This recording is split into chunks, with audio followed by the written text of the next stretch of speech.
¿Qué tienen los cementerios que nos atraen y nos aterran a partes iguales? Son lugares de descanso, pero también fronteras. Umbrales silenciosos donde el mundo de los vivos roza, incómodamente, el velo de lo desconocido. Creemos que los muertos descansan en paz, pero ¿y si no es así? ¿Y si las lápidas no son más que puertas mal cerradas? Lo que estás a punto de escuchar no son simples cuentos de fogata. Son ecos de sucesos que desafían la lógica, momentos en que el orden natural se fracturó, dejando cicatrices en la memoria de quienes los presenciaron. Desde sacerdotes que sintieron toques helados en la soledad de una capilla, hasta gritos que emergieron de la tierra en el momento final. Prepárate. Apaga las luces, si te atreves. Porque esta noche, vamos a caminar entre las tumbas y a escuchar los susurros que se niegan a ser olvidados. Estas son las historias de terror que los cementerios no quieren que sepas. Historia 1. El hombre sin rostro que se acercó durante un velorio en Florida, Estados Unidos. El calor en Florida, especialmente en los condados del interior, tiene una cualidad opresiva. No es solo calor, es peso. Es un aire tan saturado de humedad que parece pegarse a la piel, una sopa densa con olor a pantano y a descomposición vegetal. El padre Damián conocía bien ese calor. Llevaba 20 años sirviendo en una pequeña parroquia cerca de los Everglades, y había oficiado más funerales de los que podía contar bajo ese sol implacable. Pero el funeral de la señora Alarcón fue diferente. El cementerio, el descanso sereno, era antiguo, con robles cubiertos de musgo español que colgaban como sudarios grises sobre las lápidas inclinadas. Era un martes por la tarde. El velorio se realizaba a cajón abierto, junto a la fosa recién cavada, una costumbre que Damián encontraba particularmente dolorosa para los deudos, pero que la familia había insistido en mantener. Había una docena de personas presentes. Familiares, amigos cercanos. Lloraban en silencio, abanicándose con los folletos de la misa. Damián había comenzado la lectura de las Sagradas Escrituras, su voz firme tratando de cortar la densidad del aire. Yo soy la resurrección y la vida, el que cree en mí, aunque esté muerto, vivirá. Fue entonces cuando lo vio. Al principio, era solo una silueta en la periferia de su visión, de pie junto a un mausoleo de mármol manchado por el tiempo, a unos 30 metros de distancia. Era un hombre. O, al menos, tenía la forma de un hombre. Alto, vestido con un traje oscuro que parecía extrañamente formal para el calor sofocante. No llevaba sombrero. Damián hizo una pausa.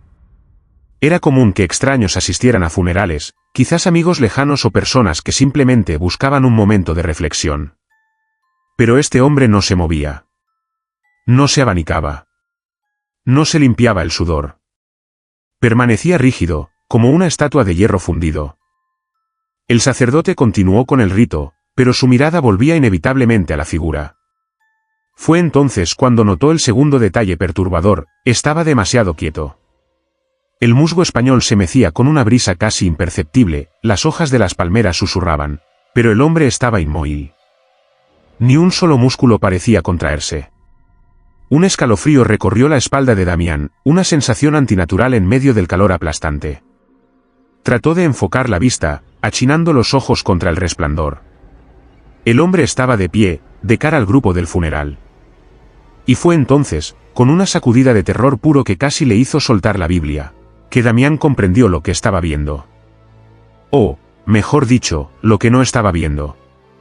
El hombre no tenía rostro. No es que estuviera en sombras, o que estuviera borroso. Donde deberían estar los ojos, la nariz y la boca, solo había una extensión lisa de piel, como un maniquí sin pintar o un óvalo de cera pulida. Era una ausencia absoluta de rasgos. El corazón de Damián golpeó contra sus costillas. Desvió la mirada bruscamente, concentrándose en el rostro afligido del viudo. No es real, pensó. Es el calor. El estrés. Una ilusión óptica causada por el reflejo del sol en el mármol. Terminó la lectura y comenzó la homilía, hablando sobre la esperanza y la vida eterna, pero sus palabras sonaban huecas, incluso para él. No podía evitarlo. Volvió a mirar. La figura se había movido. No la vio caminar. No hubo sonido de pasos sobre la hierba seca. Simplemente, ahora estaba más cerca. Quizás a 20 metros, de pie junto a una lápida de un ángel sin alas. Seguía perfectamente inmóvil, con el rostro liso e inhumano apuntando directamente hacia el ataúd. El pánico comenzó a subir por la garganta del padre Damián.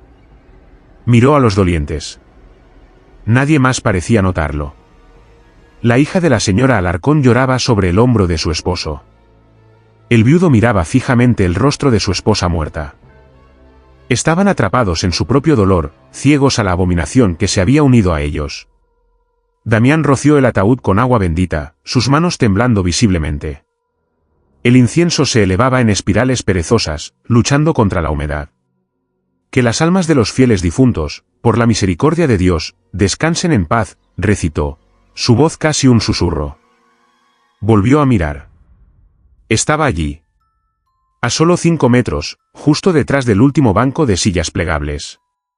El hombre sin rostro. Ahora podía ver la textura de su traje, era una lana gruesa, imposible de llevar en ese clima. Podía sentir una frialdad que emanaba de él, un vacío que absorbía el calor y el sonido a su alrededor. El aire cerca de la figura parecía temblar, como el asfalto caliente, pero era un temblor frío. El sacerdote estaba paralizado. Quería gritar, advertir a la gente, pero decir ¿que un imposible estaba entre ellos? La entidad levantó lentamente un brazo.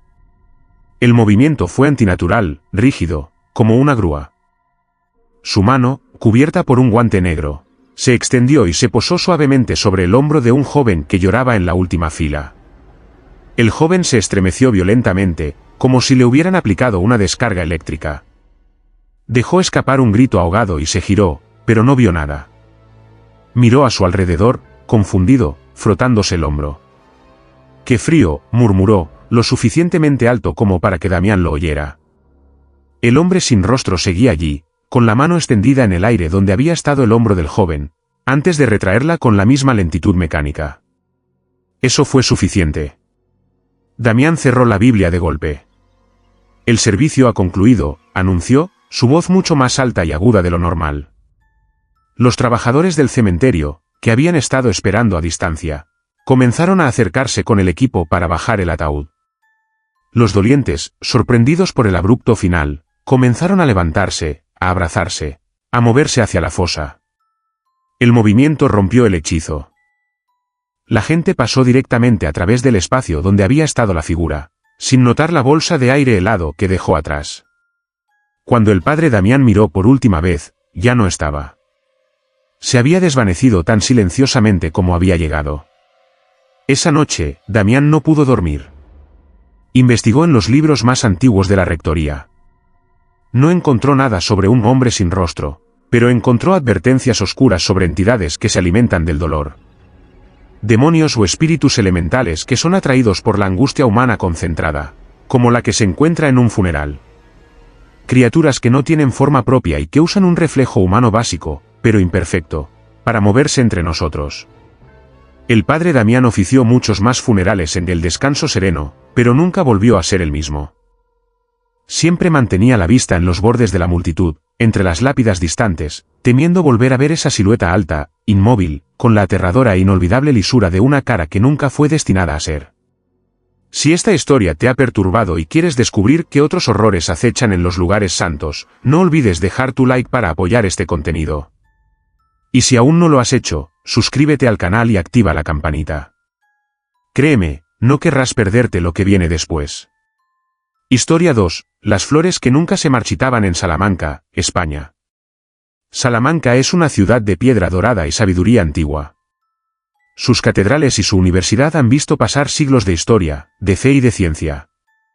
Pero como toda ciudad antigua, sus cimientos están impregnados no solo de historia, sino también de misterios. El cementerio de San Carlos Borromeo, en las afueras de la ciudad, es uno de esos lugares donde el pasado pesa más que el presente. Fray Mateo era el capellán del cementerio.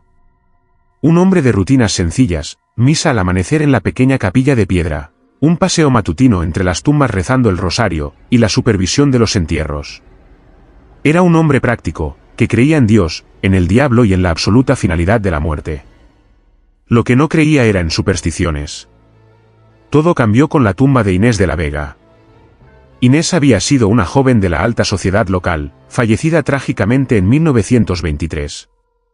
Su tumba era modesta para su estatus, una simple lápida de granito gris con su nombre y una inscripción: "El amor florece más allá del velo". Mateo no le había prestado especial atención hasta un sofocante mes de agosto, décadas después de la muerte de Inés. España sufría una sequía severa. El sol castellano era implacable, cociendo la tierra hasta convertirla en polvo y agrietarla. La hierba del cementerio estaba amarilla y quebradiza. Las ofrendas florales que las familias dejaban se convertían en manojos secos y tristes en cuestión de horas. El jardinero del cementerio, un anciano llamado Benito, se quejaba constantemente de que era imposible mantener nada con vida, excepto en la tumba de Inés. Un día, mientras hacía su ronda, Fray Mateo se detuvo. Sobre la lápida gris de Inés de la Vega descansaba un pequeño ramo de lirios blancos. No era eso lo extraño, algunas familias pagaban para que se pusieran flores frescas. Lo extraño era su apariencia. Los lirios estaban radiantes. Sus pétalos eran de un blanco puro, turgentes y cubiertos de un rocío que parecía imposible bajo un sol que rajaba las piedras.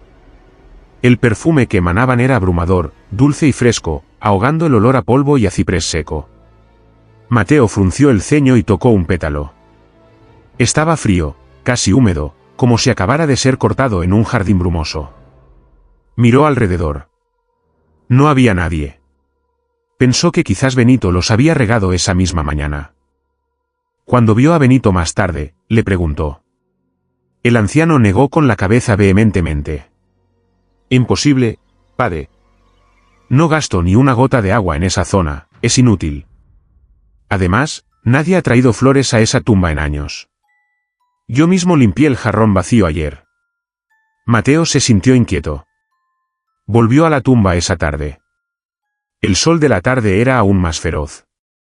Las pocas rosas marchitas en la tumba de al lado parecían haberse carbonizado. Pero los lirios de Inés estaban perfectos. Si acaso, parecían más vibrantes, su blanco casi brillaba contra la piedra gris. Pasó una semana. Una semana de calor abrasador, sin una nube en el cielo. Mateo visitaba la tumba de Inés cada día. Los lirios no se marchitaban. No perdían color. No se encorvaban. Seguían frescos, perfumados y fríos al tacto. El capellán empezó a dudar de su propia cordura. Llevó a Benito a verlos. El jardinero se santiguó 3 veces, sus ojos abiertos de par en par. Esto no es de Dios, padre, murmuró. Las flores mueren. Es la ley. Esto es antinatural. Benito, presa del pánico, arrancó los lirios del jarrón de piedra y los arrojó lejos, detrás de un muro. Mateo, aunque perturbado, se sintió aliviado. El orden se había restaurado. A la mañana siguiente, Fray Mateo salió a su ronda habitual. El aire estaba viciado por el calor. Se acercó a la tumba de Inés y su corazón dio un vuelco. En el jarrón de piedra había un nuevo ramo. Esta vez eran claveles rojos. De un rojo tan profundo que parecía sangre fresca. Estaban perfectos, cubiertos del mismo rocío antinatural. Mateo sintió un sudor frío. Corrió hacia donde Benito había tirado los lirios. No había nada. Ni rastro de las flores marchitas. Solo polvo. El capellán decidió montar guardia. Esa noche, después de que el cementerio cerrara, se escondió detrás de un gran mausoleo que le daba una vista clara de la tumba de Inés. La luna era casi llena, bañando las lápidas en una luz plateada y fantasmal. Las horas pasaron. El único sonido era el de los grillos y el viento seco. Justo antes de las 3 de la madrugada, el tempus mortis, la hora de las brujas, el aire cambió. Se volvió pesado y frío. Los grillos callaron abruptamente. Mateo contuvo la respiración. Observó la tumba. No vio a nadie acercarse. No hubo ninguna aparición fantasmal. Lo que vio fue peor. La tierra debajo de la lápida, justo delante de ella, comenzó a moverse. No como si algo cavara desde abajo, sino que la propia tierra pareció humedecerse y oscurecerse.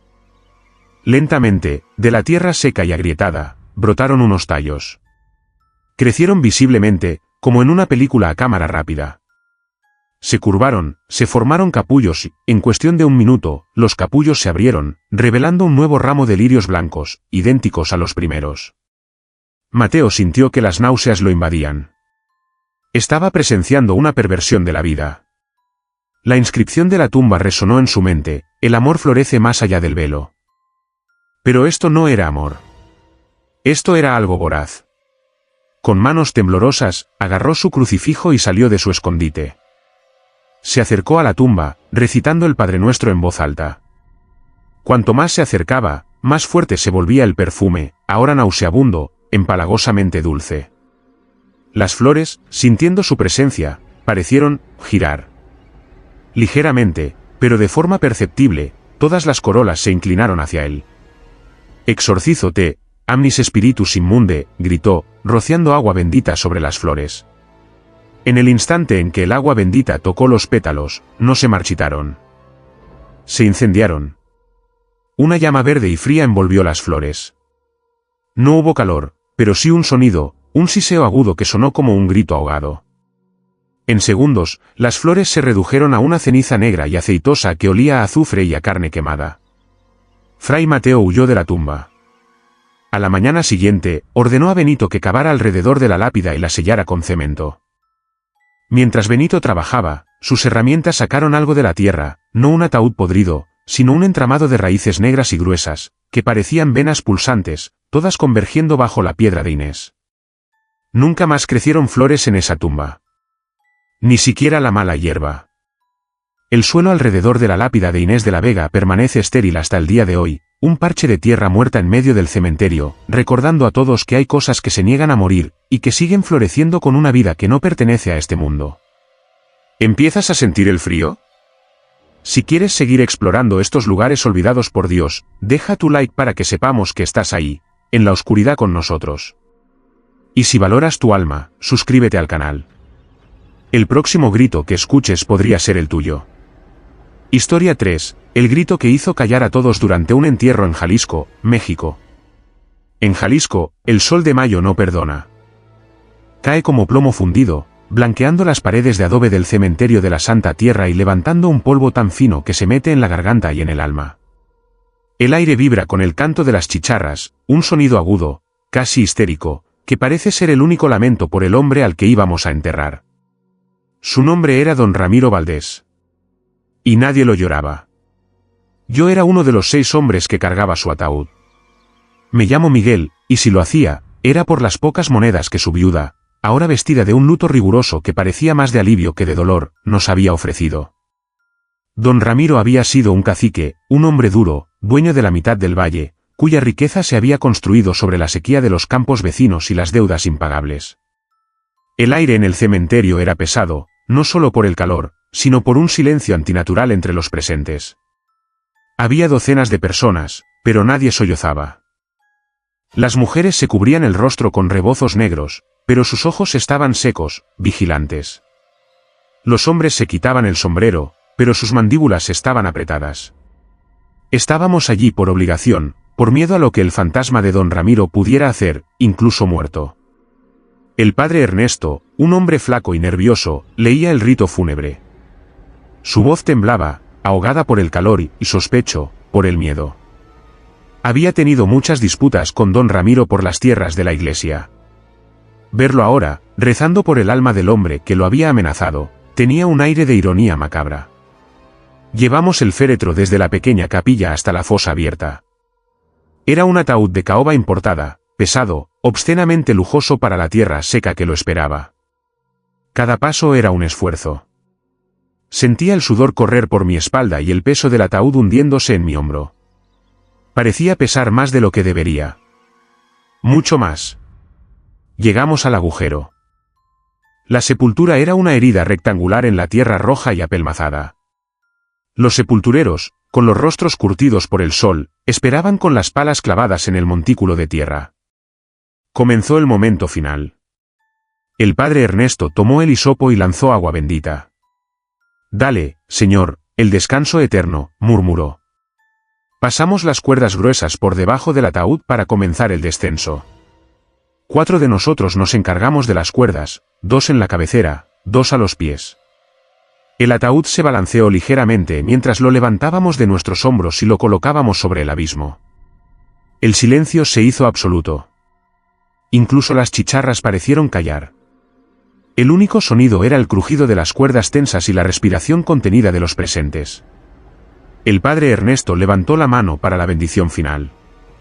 «Polvo eres», comenzó, su voz resonando en el silencio. Y en ese instante final, ocurrió. Antes de que la palabra «convertirás» pudiera salir de sus labios, un grito brotó de la fosa.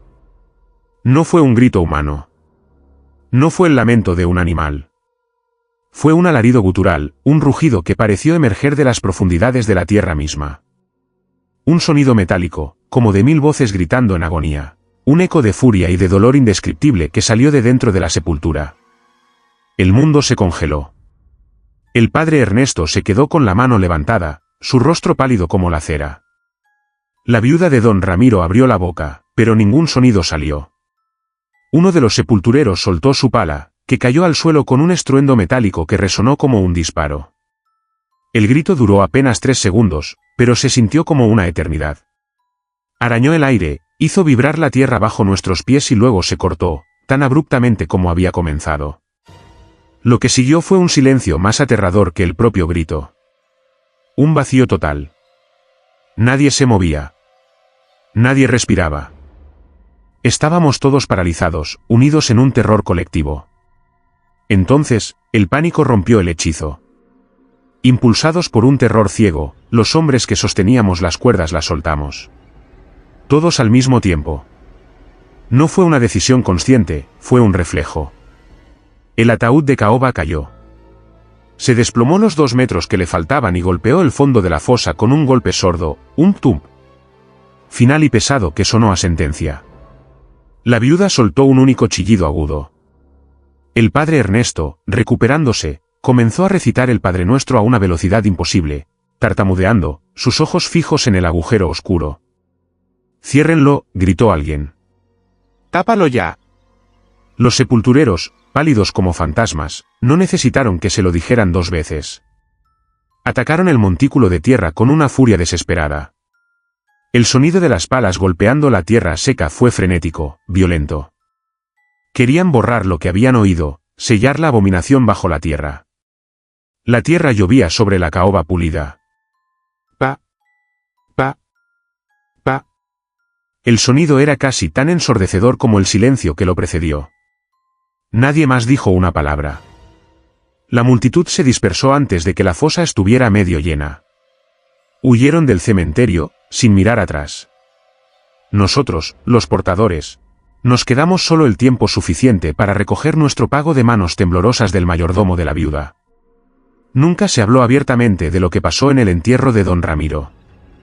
La gente del pueblo murmuraba. Decían que el alma de don Ramiro era tan vil que el cielo no la quería. Decían que el diablo había venido a reclamarlo. Pero yo, que estaba allí, que sentí la vibración del grito subir por las cuerdas hasta mis manos, sé lo que oí. No fue el diablo. Fue algo más antiguo. Fue la propia tierra. La tierra que él había maltratado, robado y secado. En el instante final, la tierra de Jalisco había gritado. Gritó porque se negaba a recibirlo. El silencio puede ser ensordecedor, especialmente cuando lo rompe algo que no debería existir. Si has sentido ese silencio y quieres seguir escuchando los ecos del infierno, deja tu like. Y si te atreves a volver a este cementerio con nosotros, suscríbete al canal. El próximo grito podría estar esperando justo debajo de tus pies.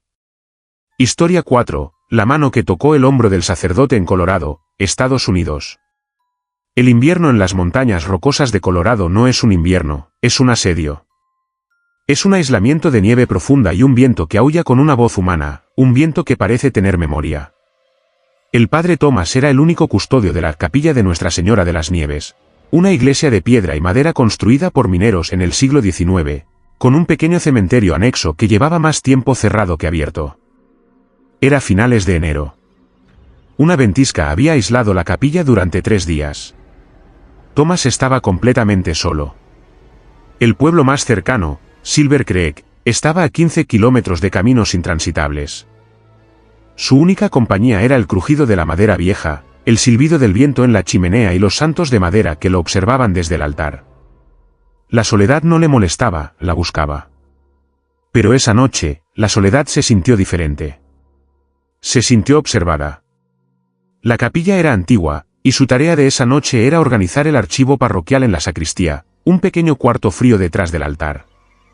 La sacristía tenía una sola ventana, ahora cubierta por un témpano de hielo, y una pesada puerta de roble que la separaba del santuario principal. Eran cerca de las 11 de la noche. La única luz provenía de una lámpara de escritorio que arrojaba un círculo amarillento sobre pilas de libros de bautismo y registros de defunción del siglo XIX. El viento golpeaba las paredes de piedra con ráfagas violentas, creando una cacofonía de golpes y silbidos. Thomas estaba inclinado sobre un libro mayor, sus dedos trazando la caligrafía desvaída de un párroco fallecido hacía mucho. Estaba catalogando las muertes de 1888, un año particularmente duro, mineros atrapados en derrumbes, niños perdidos en la nieve, fiebres que arrasaron familias enteras. El olor a papel viejo y a incienso rancio llenaba el aire helado. Estaba tan concentrado que al principio no lo notó. Fue un cambio en la presión del aire. Una quietud repentina. El viento, que había estado aullando sin parar, se detuvo. No gradualmente. Se cortó de golpe, como si una mano gigante hubiera tapado la boca del mundo. El silencio que quedó fue ensordecedor, pesado y antinatural. El padre Thomas se quedó inmóvil. Aguzó el oído. Nada. Ni un crujido. Ni un silbido. Solo el latido de su propio corazón en sus oídos. Extraño, murmuró. Volvió a inclinarse sobre el libro. El silencio se prolongaba. 1 minuto. 2. Se sentía espeso, casi líquido. Y entonces, lo sintió. Un toque en su hombro derecho. No fue un roce, ni una corriente de aire, ni un espasmo muscular. Fue el peso inconfundible de una mano.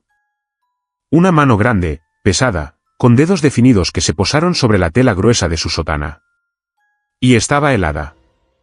Un frío que no era el de la habitación, sino un frío de tumba, un frío de hielo profundo que penetró la tela, la piel y llegó hasta el hueso en un instante. Thomas se congeló. El terror le subió por la espalda como un relámpago. Su mente gritaba, estoy solo. Nadie ha podido entrar. Las puertas están cerradas con llave. La nieve tiene 3 metros de altura. Estaba paralizado, incapaz de girar la cabeza. Podía sentir la presión de cada dedo individual sobre su hombro. Podía sentir el frío antivida que emanaba de ella. Esperó. 1 segundo, 2, 3, el corazón le golpeaba el pecho tan fuerte que dolía. La mano no se movió. Solo descansaba allí, posesiva, paciente.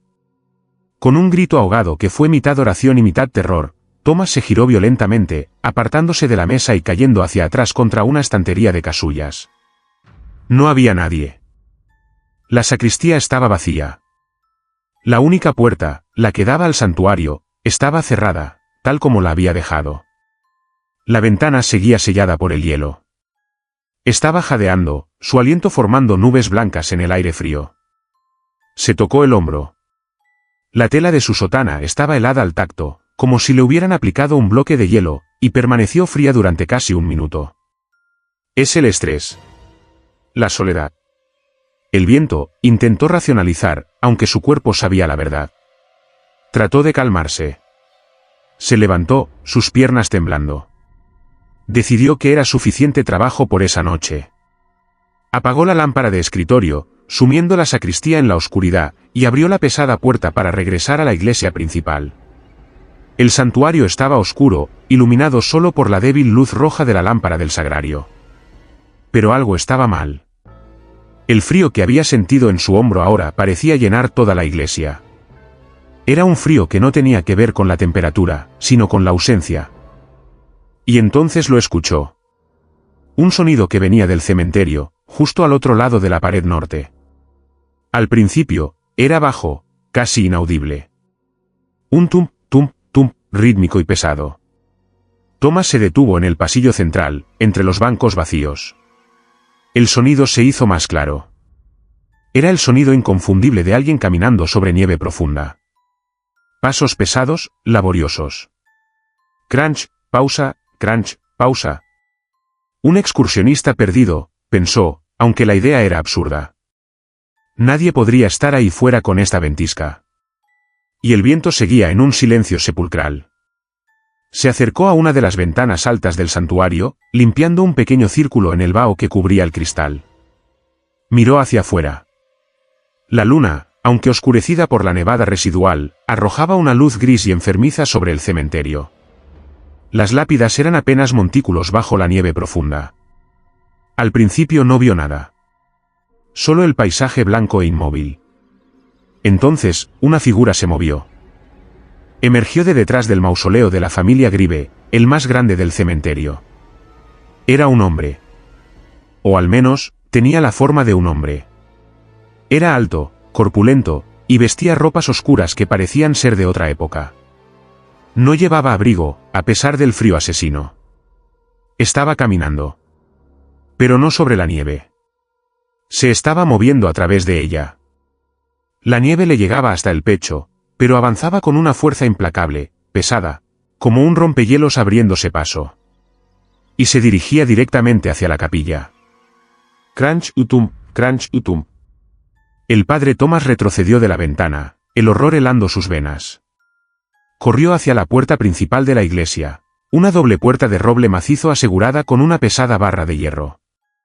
Justo cuando sus dedos rozaron la madera, los pasos se detuvieron. El silencio volvió a caer. Thomas contuvo la respiración. ¡Bum! Un golpe resonó en la puerta. No un golpe de nudillos. Un golpe con la fuerza de un ariete, que hizo temblar la barra de hierro en sus soportes y lanzó una nube de polvo desde las bisagras centenarias. Thomas gritó y cayó hacia atrás. ¡Bum! Otro golpe, más fuerte. La madera crujió. ¡Bum! El padre Thomas, arrastrándose hacia atrás, huyó al altar. Agarró el crucifijo de procesión más pesado, sosteniéndolo como un arma. ¡Bum! ¡Bum! ¡Bum! Los golpes se volvieron frenéticos, una furia titánica que intentaba derribar la casa de Dios. El viento se levantó de nuevo, de golpe, aullando como 1000 almas perdidas, uniéndose al asalto. El sacerdote se arrodilló detrás del altar, rezando en latín, gritando contra el estruendo. «Va de retro, Satana! Nunquam suade mi Ivana». Los golpes continuaron durante lo que pareció una hora, cada uno un martillazo contra su cordura. Y entonces, tan repentinamente como había comenzado, todo se detuvo. Los golpes cesaron. El viento volvió a su gemido habitual. Thomas permaneció allí, temblando en el suelo helado, hasta que los primeros y débiles rayos de sol gris se filtraron por las vidrieras. Cuando la luz llenó el santuario, se atrevió a moverse. Con el crucifijo aún en alto, se acercó a la puerta. La barra de hierro estaba doblada. Abrió la puerta. No había huellas. La ventisca había borrado todo rastro. Pero al mirar hacia el cementerio, vio que la nieve que cubría la tumba más grande, la del minero Gedia Grieve, fallecido en 1888, estaba removida. Como si algo increíblemente pesado hubiera salido desde adentro. El padre Thomas solicitó su traslado esa misma semana.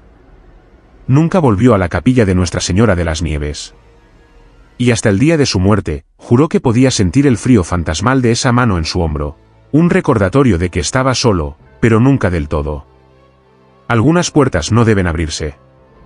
Y algunas presencias no deben ser despertadas. Si has sentido el frío de esa mano en tu propio hombro, deja tu like para demostrar que sigues aquí. Y si no tienes miedo de lo que acecha al otro lado de la puerta, suscríbete al canal. El verdadero terror apenas comienza. Historia 5, la cruz que giró lentamente durante la misa en Valencia, España. El cementerio del Santo Olvido, en un pequeño pueblo del interior de Valencia, no era un lugar que invitara a la visita. Era un secarral rodeado de algarrobos retorcidos y olivos centenarios, cuyas raíces, según las malas lenguas, se alimentaban de lo que yacía bajo tierra. El sol de julio blanqueaba las tapias y hacía que la piedra de las lápidas casi doliera a la vista. En el centro exacto del cementerio se alzaba la centinela. No era una cruz de altar,